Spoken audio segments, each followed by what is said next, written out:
In the dead of night, outside a Detroit nightclub, semi-auto fire tears through a Mercedes-Benz. A woman flees from the passenger seat.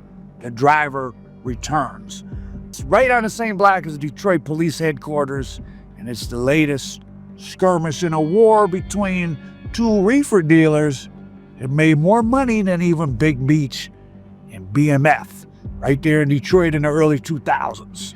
More than 11 homicides and a bunch of fire were traced to this thing when the indictments came out. And at its center was a guy named Quasaan Lewis, bigger than Big Meech, for sure. Quasaan Lewis was born in Ypsilanti, which is a little bit southwest of Detroit. So BMS from southwest Detroit, he's from a little bit farther out. Unlike the Flannery brothers, though, Q kept his home base in Detroit even when he got big. By 2004, he would control 50% of Detroit's reefer trade, running an operation that generated $178 million in one 12-month span. Remember, feds claim BMF generated $270 million from 90 to 04, 14 years. This guy did $178 million in 1 year. Take it from me, the reefer biz has a much higher profit margin. Getting them in Arizona, so you're damn near doubling your money. You don't double your money when you sell bricks. BMF was maybe getting them for 14 or 16, and they would put maybe $3,000-$4,000 on each one. Quasaan Lewis and the guys associated with him, at least for a couple years in the early 2000s, definitely put a lot more money in their pocket than Big Meech. But let's go back. He was a kid, and some older guy, had a bunch of, and he wound up getting stuck with. This was back when the law was 20 to 30. Like those 30s. The year was 1990, and 18-year-old Quasaan Lewis, known on the streets as Q, was facing decades behind bars.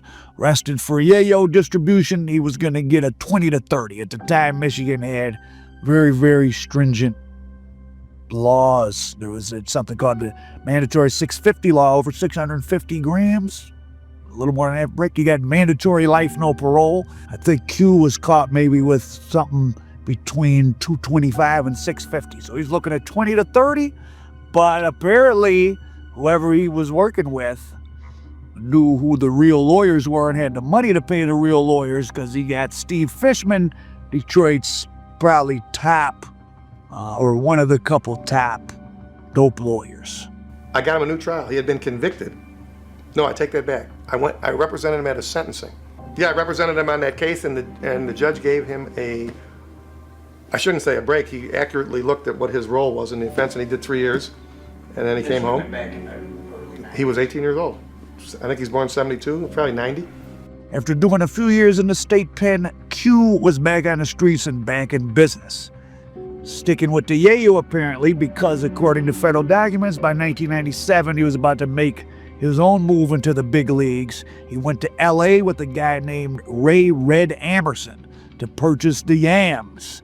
The deal went sideways when the police seized $484,000 in cash. Was that their first run out there? Probably not. And apparently he had more money because he took that licking and kept on ticking.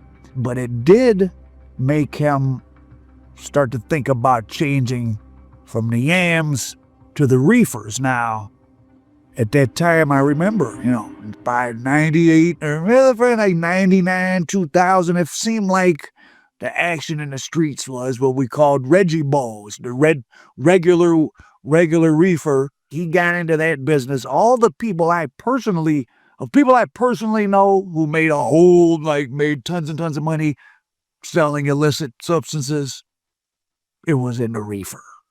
I mean, it was like an unlimited. If you had that at the right price, it was just unlimited.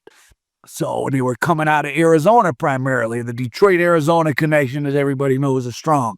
So by 2002, Quasaan is connected with some Mexicans working out of Arizona. Arizona's where I got in trouble going to get to Reggie Bowls. I went in January of 02 and didn't come back till July of 03 after a misunderstanding with law enforcement. But Q was able to do it a lot better than me. He was sending thousands and thousands of pounds a week, and then he meets this guy, Tommy Lee Hodges. Tommy Lee Hodges was already doing his thing too. Tommy Lee had a fleet of trucks that he owned. I guess Q had the better connection and Q had a better sales network in Detroit, so they partnered up.